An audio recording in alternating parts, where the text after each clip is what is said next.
lo que implica, lo que implica verificar la coherencia del orden constitucional y armonizar la protección de los derechos humanos. Aquí lo que yo quiero resaltar, que es lo que muchas de las veces nos podemos confundir, es que miren, vamos a verlo más adelante, para poder dictar un auto de vinculación a proceso, pues se requieren nada más datos de prueba razonables.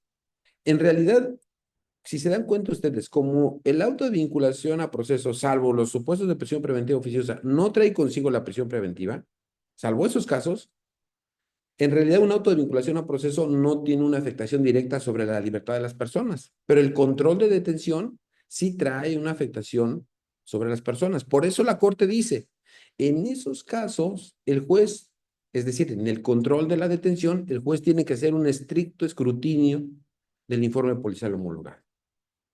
Y no quiere decir ojo, no quiere decir que se exijan pruebas más allá de lo razonable, sino simplemente, pues que la narrativa que hagan los elementos sea coherente, sea congruente y sea razonable. Eso es lo único.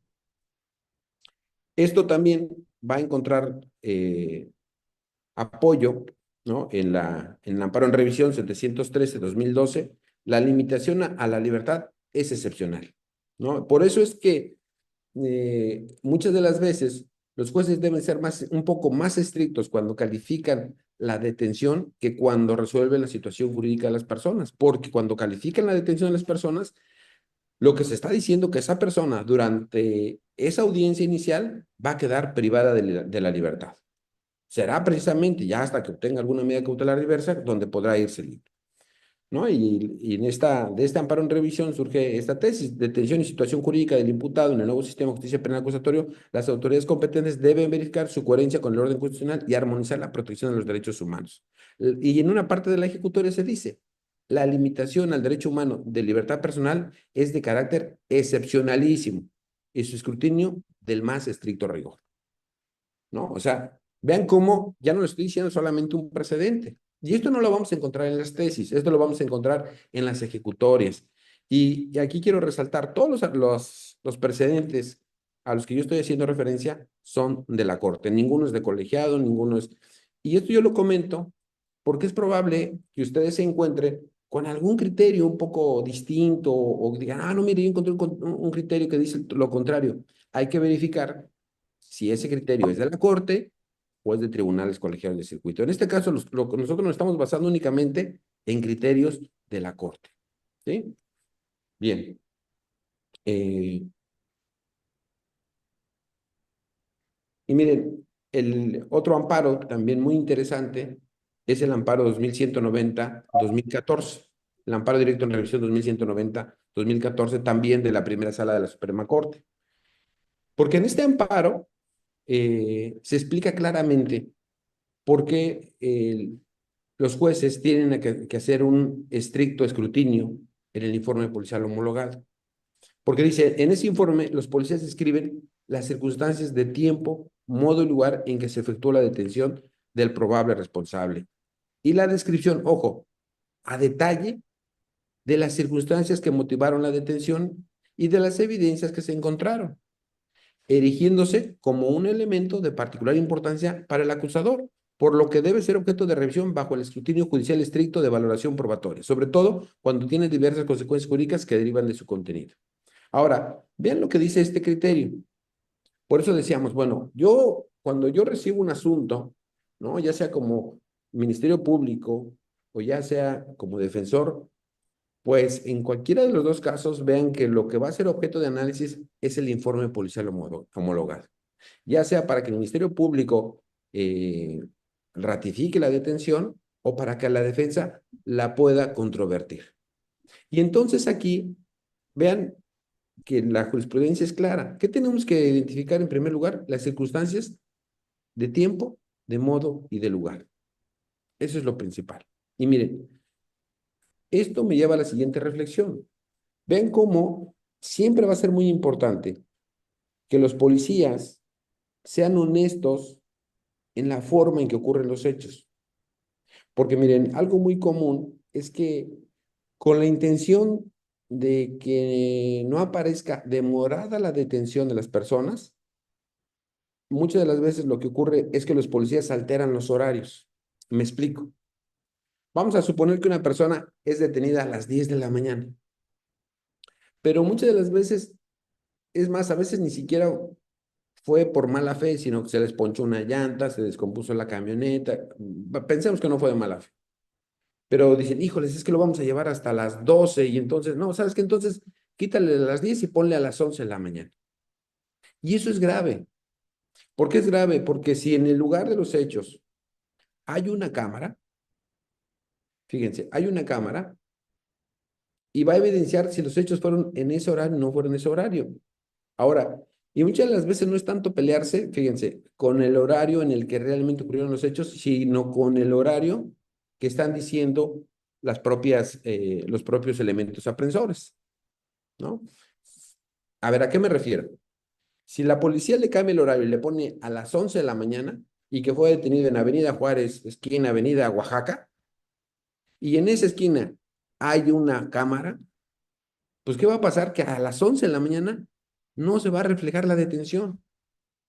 Y basta que se lleve ese video para decirle, mira, pues no es cierto, no fue detenido a las 11 de la mañana. En cambio, como lo vamos a ver más adelante, la demora en la puesta a disposición, aunque es grave, aunque puede generar responsabilidades administrativas o penales, no genera la libertad de las personas. Entonces, ¿qué es mejor? ¿Que digan la verdad o que para que no aparezca que hubo demora en la puesta a disposición, altere el informe? A mí me parece que lo mejor es que los policías siempre digan la verdad, ¿no? Yo me inclino por esa parte.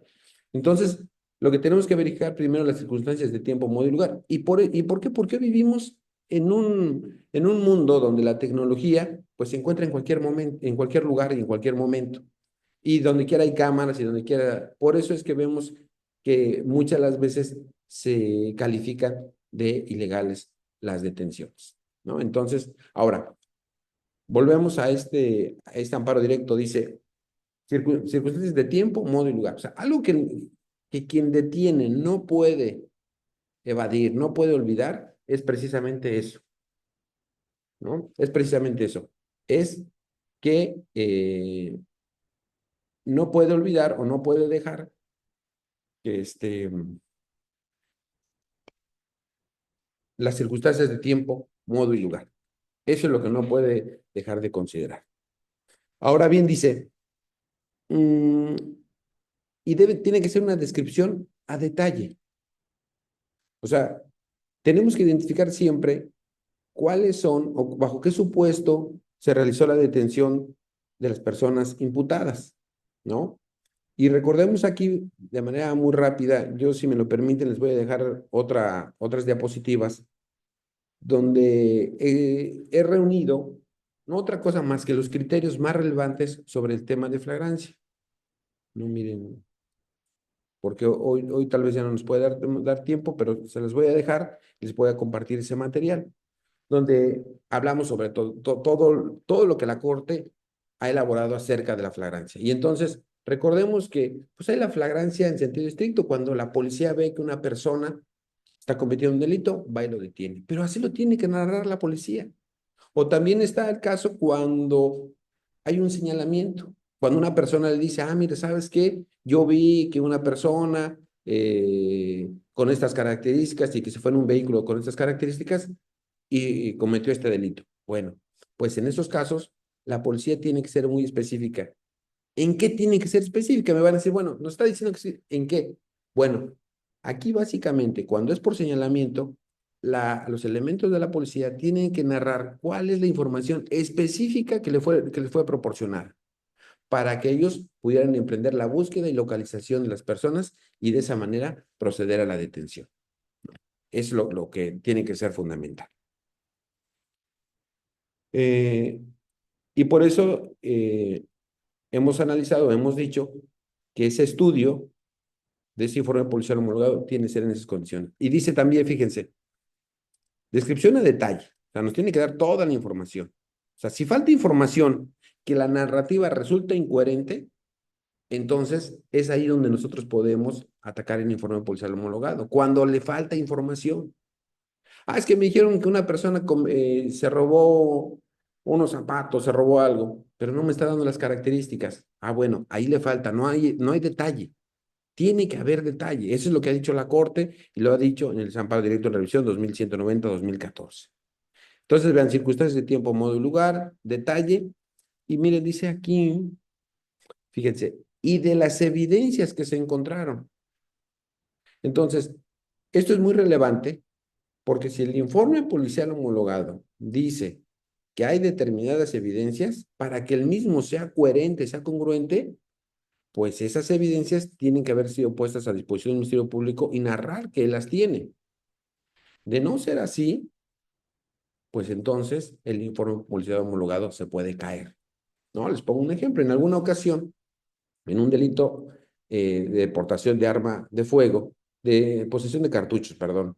Recordemos que poseer un cartucho calibre 223, pues hoy amerita prisión preventiva oficiosa, ¿no? Entonces, este caso se refiere a una persona que, según elementos de la policía, se iba bajando de un camión que pasan ahí por la zona hotelera de Cancún. Entonces dice, vimos esta persona que baja del camión de la zona hotelera, saca su cartera para pagar y al sacar la cartera se le cae un cartucho 223. Entonces, pues nos percatamos que poseía el cartucho, lo detenemos y lo ponemos a disposición.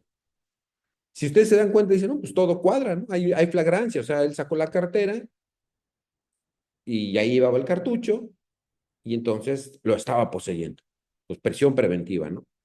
Pero ¿qué creen? En este caso, pues la defensa alegó pues que esa cartera, que es en la que decían que iba el cartucho y que la que originó que sacara precisamente que sacara la cartera para pagar y que originó que se cayera el cartucho, pues no fue puesta a disposición del Ministerio Público. Entonces, dense cuenta cómo un pequeño detalle sí puede poner en tela de juicio el informe policial homologado. Un pequeño detalle. Porque si se dan cuenta, eso ya que viola el principio de razón suficiente, ¿no? O sea, porque la gente no va tirando cartuchos. Dicen, aquí cuando saca la cartera es lo que legitima o lo que hace pensar que es en ese momento cuando se cae el cartucho. Entonces, pues fue la existencia de la cartera lo que da la razón suficiente a ese hecho. Entonces, si quitamos la cartera, pues se cae la narrativa, se cae la razón suficiente, porque no sería lógico ni razonable que si la persona lleva las monedas en su bolsa, meta la mano, pues saque las monedas, porque tu tacto pues distingue entre monedas y los cartuchos, y para qué vas a sacar el cartucho, ¿no? O sea, vean cómo eso cae con el principio de razón suficiente, pero también con el principio de no contradicción.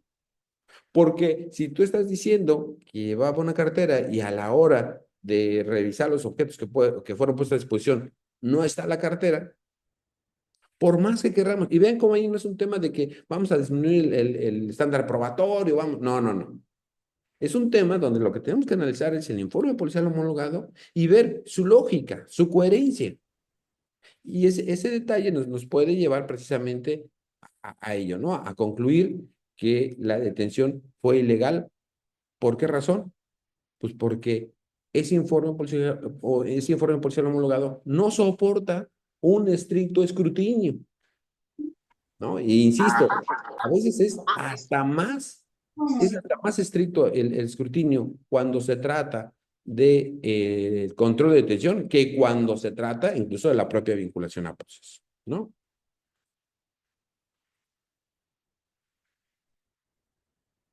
Exactamente.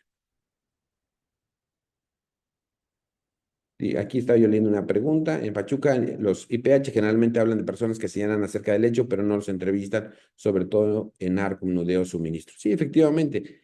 eh, Tendría que haber, en principio, recordemos que si se basa la detención en señalamientos o en temas de suministro, y es que miren, lo que es el tema de comercio y el tema de suministro siempre va a ser complejo, ¿no? Va a ser complejo porque para que hables de un comercio, de un suministro, pues necesariamente necesitas un comprador y un vendedor, ¿no? Lo que sí es más fácil o que lo que es más viable justificar es una posesión con fines de comercio, porque si ves a una persona con narcóticos que está intercambiando con otro sujeto y le encuentran más allá de lo que le permite el artículo 479 de la Ley General de Salud, pues bueno, puedes concluir que su posición es con fines de comercio, ¿no? Bueno, vamos a seguir avanzando. Bien, otra situación, algo más, algo importante, el amparo directo de revisión 3623-2014. O sea, ¿qué dice en ese amparo la Corte? Dice que para que se califique de legal la detención tenemos que analizar, ojo, la evidencia que se tenía antes de la detención. O sea, ¿cómo es que el elemento aprensor llegó a detener a la persona? Olvidándonos, porque si no vamos a caer en una falacia que se llama de petición de principio. No es que sí llevaba el arma o sí llevaba el narcótico porque se le encontró. Por eso sí lo llevaba y no, no. Es que solamente vamos a poder analizar o vamos a poder concluir que sí estaba en posesión del narcótico, pues en la medida que su detención sea legal. Si la detención no fue legal, jurídicamente ese narcótico no existe. Y vamos a tener que establecer de qué manera se descubrió. Y aquí ven cómo lo que yo quiero resaltar es que es fundamental, importantísimo, la narrativa. Miren, les voy a mostrar, voy a cambiar un poquito de esta diapositiva.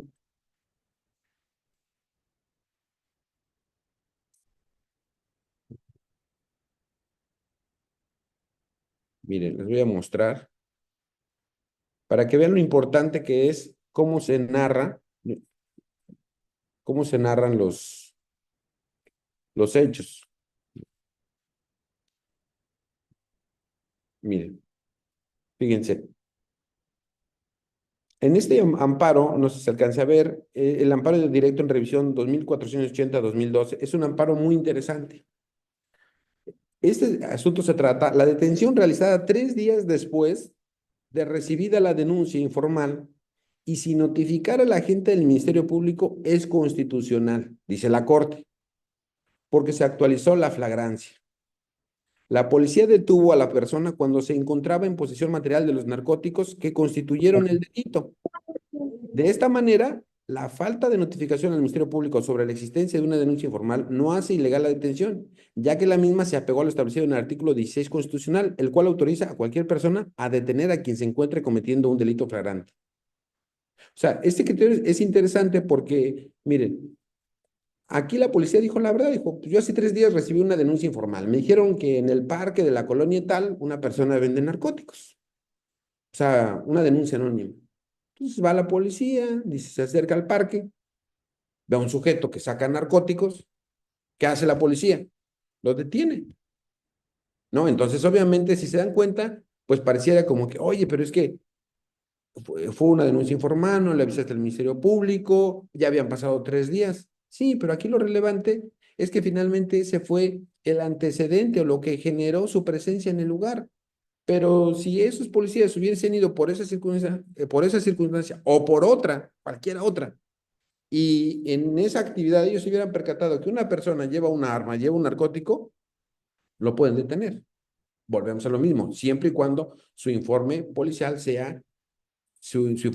homologado sea muy coherente, ¿no? O sea coherente, sea razonable. Entonces, vean cómo está ahí esa parte. Bueno, voy a regresar a la diapositiva con la que estábamos. Pues quería sacar a colación esto.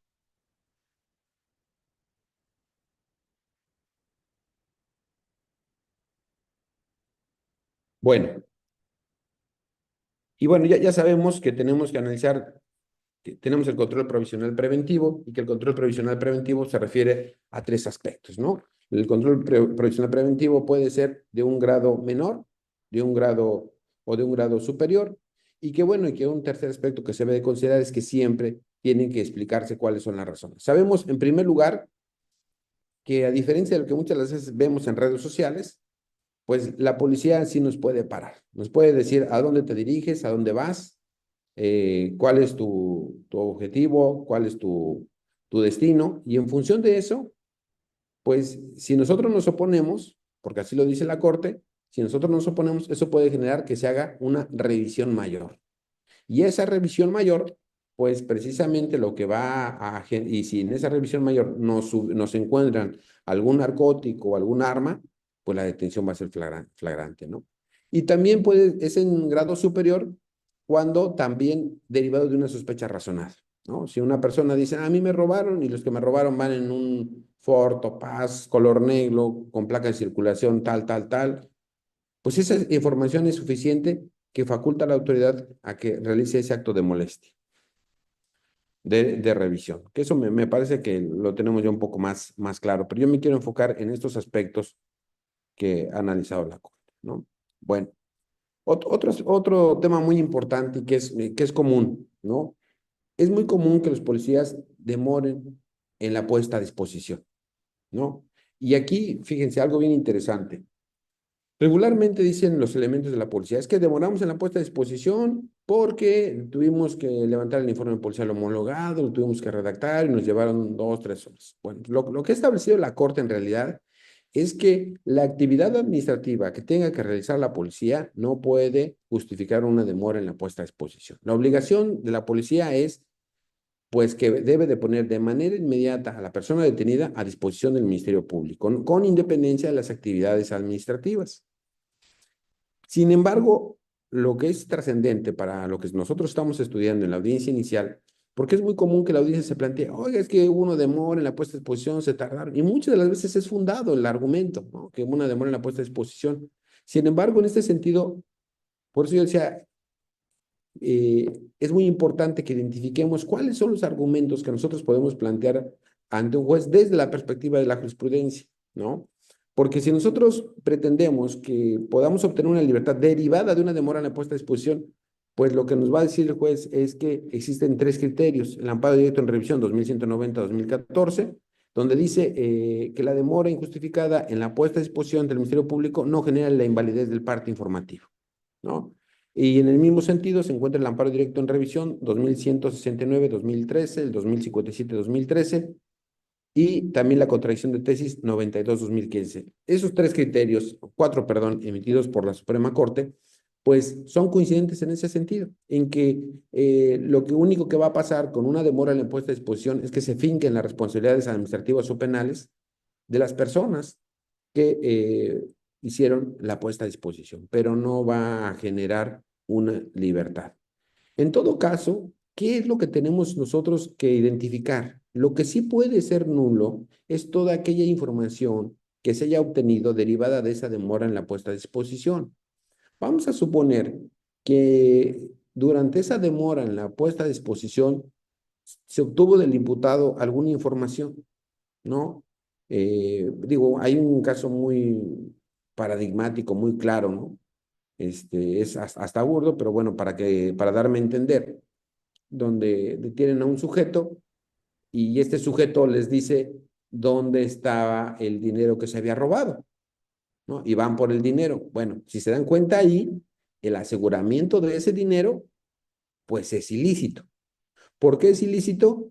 Porque para que pudieran asegurarlo, requirieron pues demorar la puesta a disposición del imputado. Muchos dicen, pueden pasar horas, ¿no? Muchas de las veces para llegar ante la agencia del Ministerio Público, los policías tienen que viajar 2, 3, 4 horas y no hay demora en la puesta a disposición. Pero puede ser que estén en la misma ciudad y que a lo mejor no se tarden más que una hora, pero si 20 o 30 minutos los utilizaron para llevar a la persona a donde estaban los supuestamente objetos o instrumentos del delito, bueno, eso sí va a ser nulo. Eso sí se va a hacer nulo y eso sí se va a tener que excluir y eso es totalmente claro. ¿Dónde lo tendríamos que alegar? Pues eso lo vamos a alegar en la vinculación a proceso. No lo vamos a alegar en el control de la detención, no, porque finalmente la detención fue antes. La detención finalmente fue correcta. La persona, no sé, la encontraron por un señalamiento, le dijeron esta persona con esas características, robó, la ubicaron, la persiguieron, la detuvieron, eso está bien. Lo que está mal es que la hayan llevado, que no le hayan puesto inmediatamente, porque no sabemos cuáles son las técnicas que se utilizaron para lograr eso. Y eso sí puede ser violatorio de los derechos fundamentales de las personas, ¿no? Entonces, eso sí es relevante.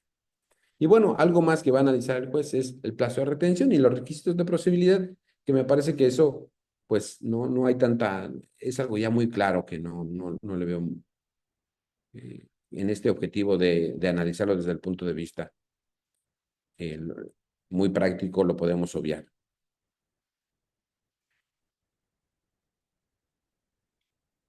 Sí, aquí nos dice un compañero, en Cancún los policías siempre dicen que iban circulando a una distancia determinada y por sentido de la vista observaron personas con droga en las manos de ese momento. Sí, aquí por ejemplo, miren, es interesante el planteamiento que hace el compañero. Miren, aquí en principio puede ser, recordemos que la detención es un acto de molestia, ¿no? Que finalmente genera una afectación en el derecho fundamental a la libertad de las personas. Por lo tanto, ¿por qué lo planteo así? Porque cuando esa detención se hizo mal, no se puede convalidar. Incluso, aunque el juez califique de legal la detención, puede ser que el juez diga, a ver, me está diciendo que a 5 metros, a 3 metros, a 1 metro, vio la droga, ¿no? Y ustedes estarán de acuerdo que el decir a 1, 2, 3, 4, no sé, 5 metros, siempre es muy subjetivo. Porque ¿de qué va a depender? Pues va a depender de la luz, va a depender de la visibilidad, de los obstáculos, incluso de la misma visibilidad del elemento aprensor. Entonces, ahí a mí me parece que lo que tenemos que hacer es, en primer lugar, fíjense, yo así lo veo, lo pongo bajo su consideración. Yo creo que en esos casos lo que tenemos que hacer es primero situar al elemento de la policía, entrevistarlo con el objetivo de que nos aclare aquello que no está bien detallado en el informe policial homologado. Por eso dice la Corte, ¿no? El informe policial homologado tiene que estar bien detallado. A ver, ¿dónde estabas tú? ¿Dónde estaba la otra persona? ¿A qué distancia? Y miren, yo lo que he visto es que cuando las personas mienten, los hechos no van a cuadrar, ¿no? O sea, por más que sea el policía y que sea muy hábil, y entonces ya con esa información nosotros podemos evidenciar si lo mismo es razonable o no es razonable, si pudo ser o no pudo ser. Y independientemente de que el juez califique de legal la detención, a mí me parece, y pongo a su consideración, que válidamente se puede plantear un sobreseimiento cuando yo tengo toda la información para poder determinar o para poderle plantear al juez de control pues que esa detención que en su momento validó con una información que él tenía, ahora yo tengo otra información para poder sostener que la detención de los imputados se hizo con violación de derechos fundamentales.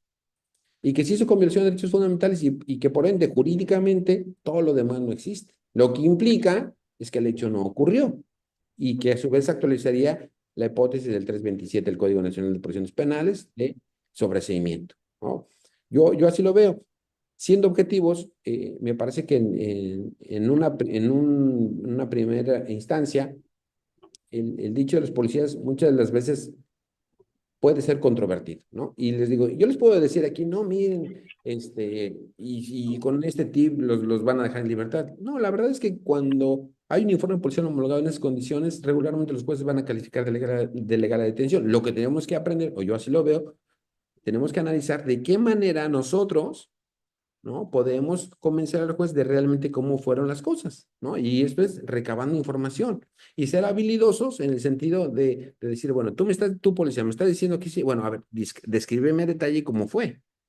Y créanme, háganlo así y van a ver que va a resultar, porque además no se van a poder poner de acuerdo los policías, ¿en qué van a batallar? En los temas prácticos en que los pueden entrevistar, porque pueden tener obstáculos para ello. Bueno, vamos al otro tema. Y bueno, con relación al control de la detención, nada más yo quiero resaltar que es importante que en el caso de los ministerios públicos, pues deben delimitarse a esas circunstancias de la detención. Muchas de las veces dan información de más y esa información de más muchas veces puede confundir al juzgador. Hay una frase de Piero Calamandrei que me parece que es muy acertada y dice que la forma más honesta de corromper al juez es la claridad y la precisión. En este sistema de justicia penal, ustedes lo van a ver, lo van a analizar con el tiempo, que menos es más. Entre más concretos, entre más específicos seamos, más claridad le demos a nuestras peticiones, vamos a tener mayor probabilidad de éxito. Hagan el ejercicio. Hagan el ejercicio en el sentido de que hagan un control de la detención, ubicando eso, circunstancias de tiempo, modo y lugar. ¿Cuándo fue detenida la persona? Esto. Este día, esta hora, este lugar. ¿Bajo qué condiciones? Bajo estas condiciones. ¿Cómo está? Así está. Y van a ver cómo los jueces les van a dar la razón en la medida que ustedes sean más claros, ¿no? Ese es lo que quiero dejar apuntado ahí. Vamos a ver aquí algunas de las preguntas. Dice,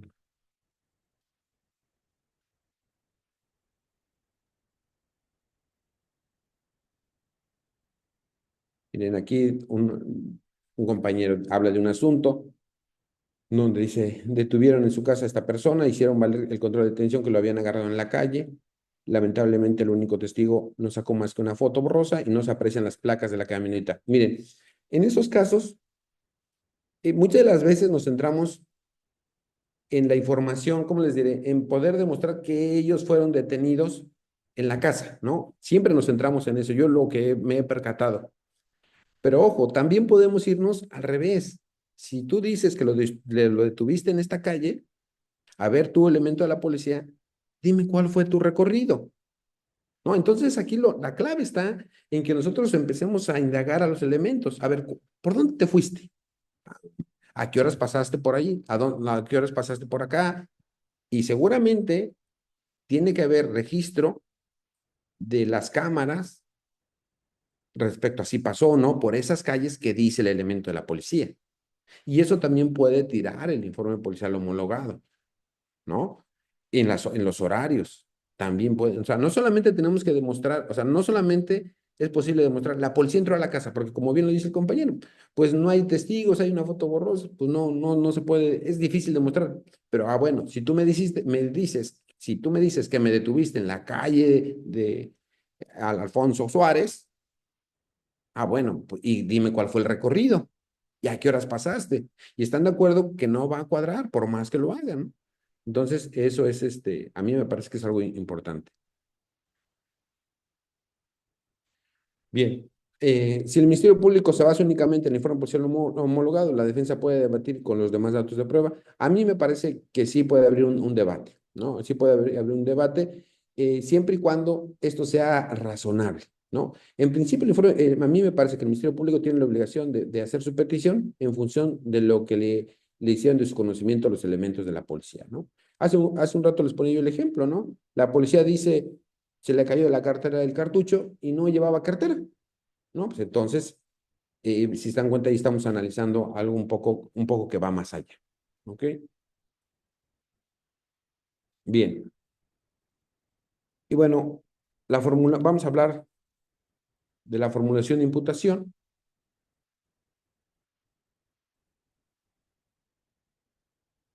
El, con relación a este punto, a la formación de imputación, pues quiero abundar solamente sobre 4 aspectos.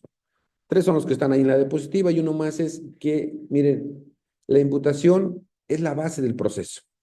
Es decir, sobre eso es sobre lo que se va a dictar autovinculación a proceso y en caso de llegar a juicio, sobre eso es lo que se va a debatir. Por eso es importante que identifiquemos, ojo, el informe policial homologado no es la imputación. No, el informe policial homologado no es la imputación. Y les voy a decir por qué. Porque el informe policial homologado muchas de las veces tiene la información para justificar las razones de la detención, pero no tiene la información suficiente para actualizar un hecho que la ley señale como delito. Entonces van a decir, a ver, ¿cómo? Sí, miren, por ejemplo, un informe policial homologado me puede decir, pues, que llegaron al lugar de los hechos derivado a que recibieron el anuncio de que una persona le disparó a otra y los vecinos vieron al agresor, les dieron las características, lo siguieron y lo detuvieron, ¿no? Entonces, pues eso me da para una detención, ¿no? Si a mí como policía me dicen, ¿sabes qué? Mira, Pedro con esta vestimenta, con estas características, le disparó a Juan, y yo sigo a Pedro y lo detengo y le digo a la policía, mira, aquí está detenido. Pero si se dan cuenta, ese informe policial homologado no me dice el tipo de lesiones que presentó Juan, ¿no? No me dice dónde fue lesionado, no me dice la gravedad de las lesiones, no me dice, es más, no me dice ni cómo fue el hecho. ¿Por qué? Porque esta fue una detención por señalamiento. No es una detención derivada de que la policía se haya percatado de los hechos. ¿Quiénes se percataron de los hechos? Los testigos, ¿no? El testigo A y el testigo B, ellos sí. Entonces, ellos sí son los que se percataron de los hechos. Y entonces, ¿qué es lo que tiene que hacer el Ministerio Público en esta formulación de imputación? Lo que va a hacer es una hipótesis. ¿Yo qué les recomiendo? Bueno, lo que tienen que hacer es, primero, desglosar los elementos del hecho que la ley señala como delito, esos elementos. Y una vez que se desglosan esos elementos, vamos a decir cuál es la proposición fáctica que corresponde a eso, ¿no? Por ejemplo, algo muy sencillo, ¿no? Una aportación de arma. Para que haya aportación de arma debe de existir el arma, ¿no? Y entonces, ¿a dónde me voy a ir? Pues al dictamen en materia de balística, ¿no? Que se haya aportado el arma. ¿A dónde voy a ir? Al informe policial homologado. Sin autorización, pues bueno, muchas de las veces puede haber ahí un informe, un documento donde se diga que la persona no tiene permiso o autorización. Y con eso está justificado. Y del informe policial homologado, ¿qué voy a sacar? Las circunstancias de tiempo, modo y lugar, ¿no? Que el día 20 de enero del 2025 a las 13 horas, ahí ya tengo el tiempo, en la calle tal, de la colonia tal, lo más que lo puedo yo especificar, Pedrito Pérez, a la altura de la cintura, portaba un arma de fuego, calibre tal, tal, tal. Esa es mi imputación. Esto sin permiso o autorización de la autoridad. Eso, o sea, ¿qué le faltaría a eso para poder decir que la persona no se puede defender? Muchas de las veces dicen, ay, es que en la imputación no dice cómo es que se percató la policía del... No, no, es que eso yo ya lo analicé en el control de la detención. Aquí yo no te voy a decir cómo te detuvieron. Aquí yo te voy a decir el hecho concreto por el cual voy a solicitar la vinculación a proceso. Y el hecho concreto es que el 20 de enero del 2025 a las 12 horas en la calle Pedro Suárez con Oaxaca, de la colonia tal, tú a la altura de la cintura llevabas un arma con esas características, color negro, matrícula, calibre 9 milímetros, etcétera. Ese es el hecho. Esto sin permiso de autorización de la autoridad correspondiente. Ahí está. No tenemos que decir más. Porque muchas veces el problema que se da aquí es que entre más se diga, más se asume la carga de probar, ¿no? Porque luego ese asunto llega a juicio y entonces se les ocurrió poner en la formulación de imputación, no, pues que ese día el policía se percató y que lo que decía el compañero, ¿no? Que a tanto, ojo, allá en juicio, ya en juicio, se va a complicar, ¿no? Porque yo les decía, para el auto de vinculación a proceso, para el control de detención, pues el estándar probatorio no es tan alto, pero en juicio ya quien tiene la total carga de la prueba es el Ministerio Público. Y en juicio, basta que la defensa ponga en duda que el policía pudo o no pudo ver el arma para que entonces se caiga todo el asunto. Y entonces, entre más lo detallemos, más vamos a asumir carga probatoria. Entonces, yo lo que recomiendo es que la imputación sea muy concreta, porque muchas de las veces yo he visto imputaciones que tienen información que no tiene nada que ver. O sea, lo que le tenemos que decir aquí al imputado es qué hecho es lo que le genera responsabilidad penal. Eso es lo que le tenemos que decir. O sea, circunstancias de tiempo, modo y lugar y cuál es el hecho concreto que le genera responsabilidad penal. Todo aquello que no le genera responsabilidad penal no tiene por qué ir en la imputación, porque yo les voy a decir una cosa, en estricto derecho yo pienso que eso puede generar incluso una invalidez de la imputación en la medida que se genera, que es confusa. ¿Sí? Imagínense que yo le digo al imputado, bueno, ¿sabe qué? A usted le atribuyo, señor, que el 20 de febrero del 2025 a las 12 horas en la calle tal, tal, llevaba usted un arma de fuego, llevaba una cartera, llevaba un par de chicles, llevaba además 2 cajas de cigarros o sea, y yo les aseguro que a veces así pasan las imputaciones. Ustedes y yo lo entendemos, decimos, vienen por el arma, pero pongámonos en el lugar de las personas, de los ciudadanos. Yo diría, A ver, caray. Pero entonces, porque traía yo los cigarros, porque traía yo los chicles, ¿eso me genera responsabilidad? ¿Por eso estoy aquí? O sea, en estricto derecho es una imputación ambigua. ¿Por qué es ambigua? Porque no le dejamos claro a la persona si le estamos responsabilizando por el arma o le estamos responsabilizando. Digo, es un ejemplo burdo, pero vean ustedes las imputaciones y cada que formula una imputación, sean ministerios públicos o cada que sean defensores y formulan una imputación, analícenlas y digan, a ver, de esto que están diciendo, ¿qué le genera responsabilidad? No es que nos llevó ahí, no, no, no. ¿Qué le genera responsabilidad? Y van a encontrar palabras como la que hoy, a lo mejor alguien dirá, "Ja, no, no, eso no puede ser", pero van a encontrar palabras como las que le estoy diciendo. Llevaba chicles, llevaba cigarros. Y pregúntenle en la aclaración, decirle al Ministerio Público, ¿no? Oiga, este, o sea, que mi cliente está aquí porque llevaba cigarros ese día, porque eso está en la imputación. No, pues no. Ah, bueno, entonces quítele eso, porque me genera ambigüedad. O sea, ¿me tengo que defender de eso? ¿No? Entonces, eso es importante, ¿no? Ahora, algo que ya todos sabemos. Aquí la grande responsabilidad que tiene el Ministerio Público es formular una, una, una buena imputación, ¿no? Aquí otra pregunta. En ocasiones ocurre que cuando el juez pregunta que si hay alguna aclaración, la contraparte refiere que no se establece a detalle lo que está en la entrevista, confundiendo la imputación con el desarrollo de la vinculación. Exactamente. Y entonces, miren, lo que yo les decía, si un defensor dice, es que no me estás diciendo con qué me pruebas eso que me estás imputando, eso en estricto sentido es para declarar abandonada la defensa, porque significa que el defensor no sabe en qué etapa procesal tiene que alegar determinados aspectos. Sabemos que la imputación nada más me van a decir de esto es de lo que te acuso, por así decirlo, en palabras llanas, que técnicamente que te formulo imputación, ¿no? Eso. Pero ya la prueba con la cual se corrobora eso, pues se va a venir en otra fase, que es en la vinculación a proceso. Y no hay que confundirlo, eso hay que tenerlo muy claro, ¿no? Ahora, les decía yo, algo bien importante. La formulación de imputación, pues tiene que estar, a veces lo más difícil es hacer una buena imputación. Miren, yo recuerdo la frase de un escritor que decía, cuando le escribió una carta muy extensa a uno de sus amigos, le decía en la parte final, te ofrezco una disculpa porque no tuve el tiempo para escribir una carta más corta. Entonces, o sea, uno parece que esto es contradictorio, ¿no? O sea, como que una carta más larga te lleva menos tiempo que una carta corta. Y es que sí, acortar las ideas nos lleva más tiempo, ¿no? Eso nos va a llevar más tiempo. Y en este sentido, lo mismo pasa aquí, ¿no?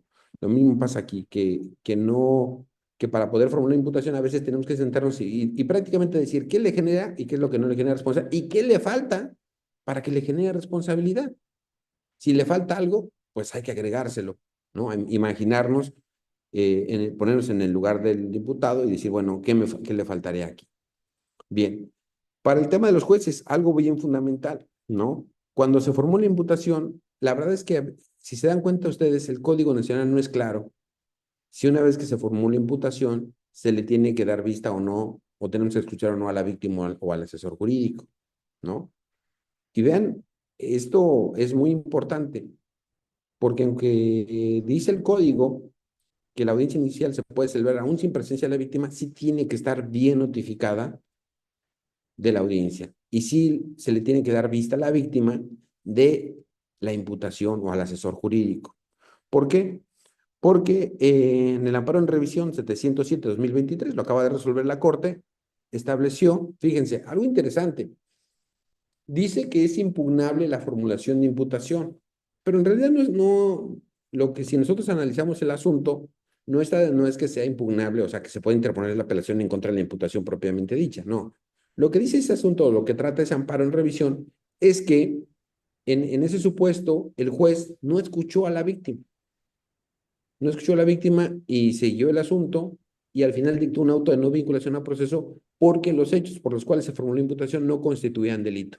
Y la víctima válidamente dice, sí, espérame, lo que pasa que no constituyeron delito porque el Ministerio Público no te dijo los hechos completos, le faltó decirte más cosas. Entonces, es ahí donde la Suprema Corte dice, es procedente el juicio de amparo. Bueno, en ese caso, la apelación confirmó y en el juicio de amparo se le niega y el asunto llega a la Corte, en amparo en revisión, y la Corte, ¿qué es lo que declara? Dice, ¿sabes qué? Efectivamente, le violaste el derecho humano a la víctima de acceso a la justicia por la sencilla razón, pues, de que no la escuchaste y no le permitiste defenderse, no le permitiste que ella te demostrara, no le permitiste que ella te demostrara que había hechos que sí constituyen delito. Entonces, esta es la importancia de escuchar al ministerio, a la víctima o al asesor jurídico. Y también como asesores jurídicos, ojo, ojo, porque si el juez los escuchó, o sea, si el juez escucha a la víctima y al asesor jurídico y el asunto se sigue así y en juicio dicen estos hechos no constituyen delito, ya fueron actos consentidos, ya ahí sí ya no pueden hacer nada, ¿no? Por eso es la importancia de que el asesor jurídico se imponga de la carpeta de investigación y esté al tanto. O sea, a mí me parece que el asesor jurídico tiene que hacer su propia imputación para irla corroborando con el Ministerio Público y decir, pues que no te falte nada, porque los asuntos se caen por una mala formulación de imputación. Si falta un elemento, si falta una circunstancia de tiempo, modo y lugar. O sea, si algo falla, hay asuntos, sabemos todos, que se han caído en juicio porque pues en la imputación le pusieron 27 de enero y los hechos fueron el 28 de enero. Y por ese hecho, pues el asunto obviamente se va a caer porque todos los testigos van a ir a hablar de un día y hora diverso. Bien, vamos a avanzarle porque se nos está pasando el tiempo, no les quiero quitar mucho de su viernes. La oportunidad para declarar.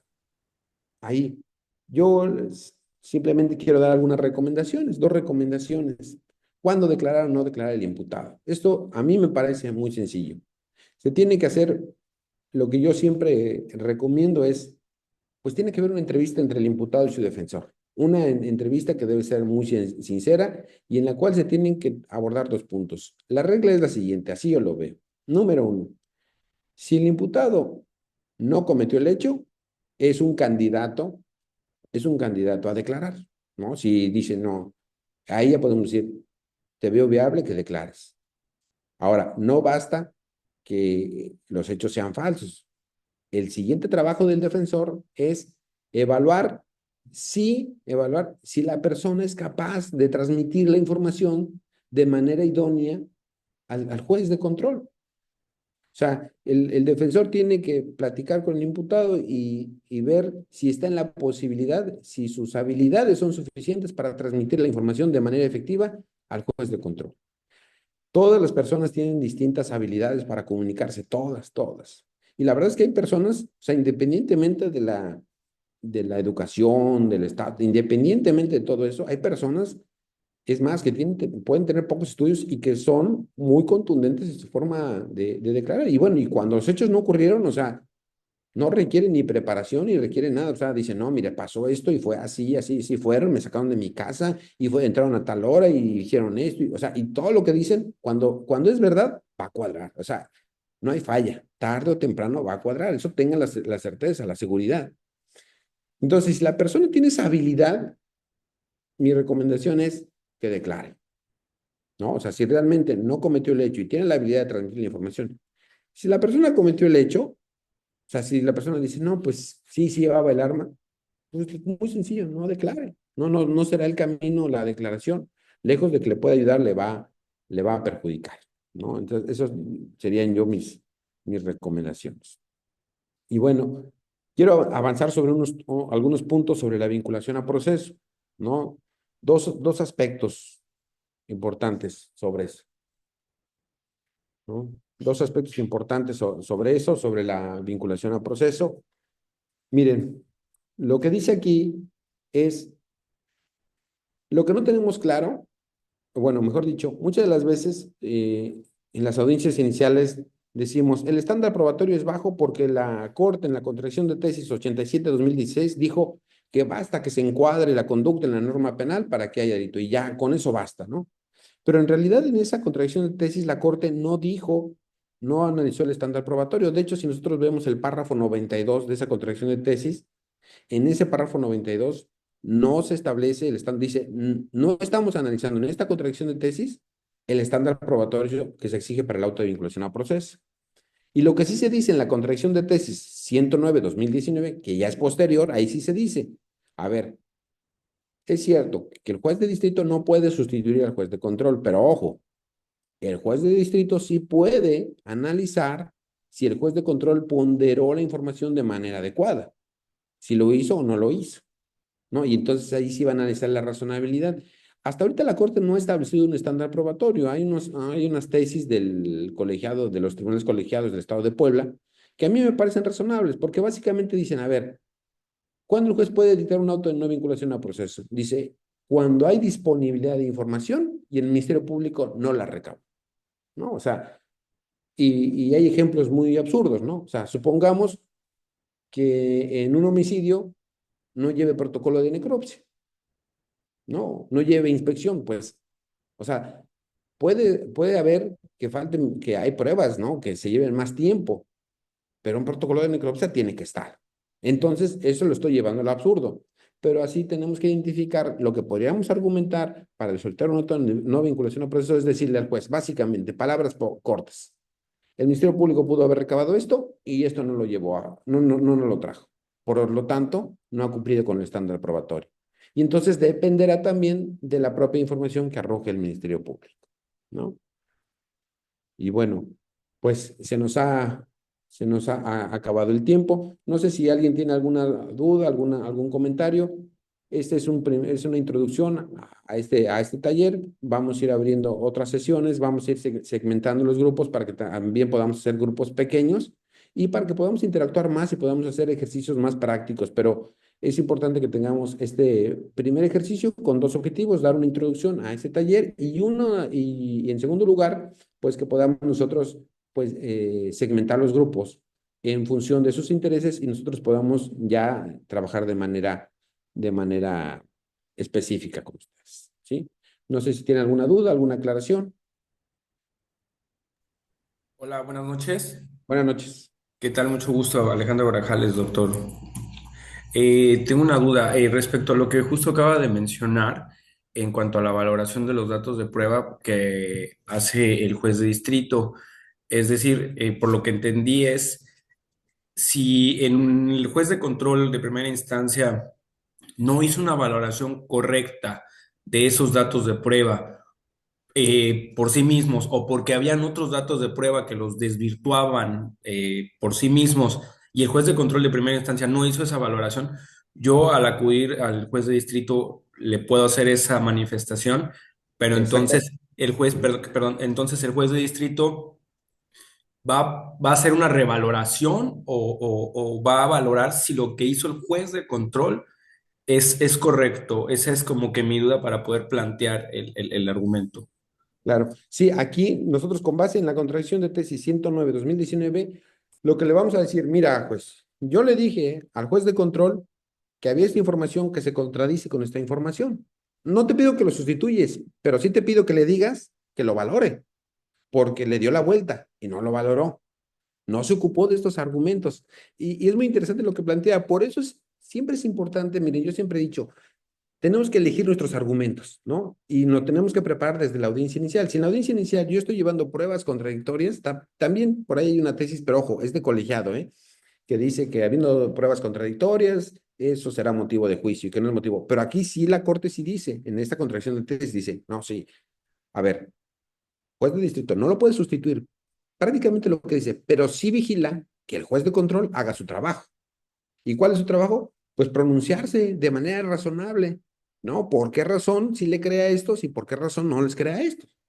¿No? ¿Desde qué? Pues desde la lógica de las máximas de la experiencia, pero, o sea, ajustado a los parámetros que establece el razonamiento probatorio, ¿no? No sé si con eso quede contestada la pregunta. Sí, sí, sí, efectivamente, era eso, ¿no? O sea, en palabras coloquiales de que ver que el juez de control haga pues su trabajo Es correctamente, correcto. ¿no? O sea, Es correcto. no sustituirlo, sino efectivamente ver, porque pues la verdad es que se ve muy buena la herramienta. Yo fui el que puso el comentario de lo de la posición de los policías, Ah, eh, ya. porque aquí en Cancún sí es muy recurrente pues todas las carpetas son Claro. así, ¿no? Bajo esa dinámica. Entonces, Exactamente. Entonces, pues para poder plantear los futuros temas. Muchísimas gracias, de verdad, es muy nutrido. Con gusto. Si no hay alguna otra duda, pues les agradezco mucho su atención, les envío un fuerte abrazo a todos y pues también aquí saludos a todos de Pachuca, de Tulancingo, de personas que me escriben y que también les expreso que también los extraño, también les recuerdo siempre con mucho aprecio, con mucho cariño. Entonces, les agradezco mucho su tiempo y la verdad es que nos da mucho gusto haber compartido con ustedes este momento. Los dejo en con el personal de Secapam para que los despida. Muchas Muchas gracias. gracias, doctor. Agradecemos profundamente al doctor Javier Sánchez Lascano por compartir su experiencia y conocimientos con nosotros. Claro está que su exposición nos Gracias, ha doctor, permitido por compartir con comprender. nosotros sus excelentes conocimientos. Muchas gracias, muchas gracias. También veo ahí saludos desde Tabasco, pues les envío también un abrazo fuerte. Yo espero que podamos hacer en breve algún taller, algún ejercicio presencial. Allá ojalá se puedan poner en contacto con Zacapam. Estamos a 2 horas de ahí de Tabasco. Ojalá lo podamos hacer, nos podamos organizar. Perdón. Y pues saludos. Adelante, Claro, no se preocupe. Bueno, ya para finalizar, para quienes deseen revisar nuevamente este taller, la grabación y el material de apoyo proporcionado por el ponente estarán disponibles en nuestra comunidad de WhatsApp.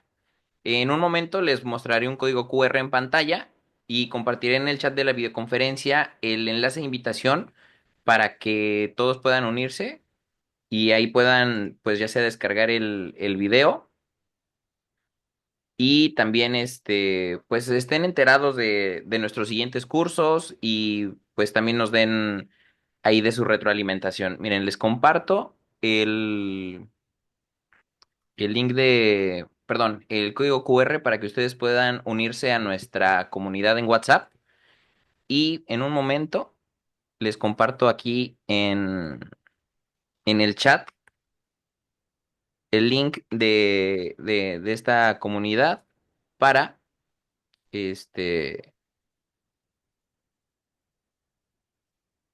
para que todos podamos estar ahí en el mismo canal, ¿no? Si me permiten un momento, se los envío.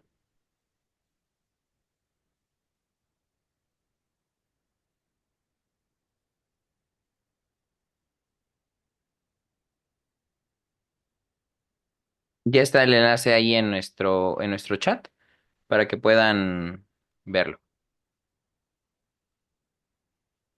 Y bueno, también los invitamos a seguir al doctor Javier Sánchez Lascano en sus redes sociales, donde comparte contenido relevante sobre el derecho penal y temas relacionados con la justicia.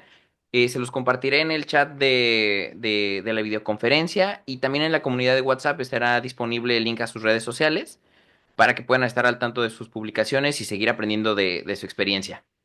Miren, se los envío de una vez.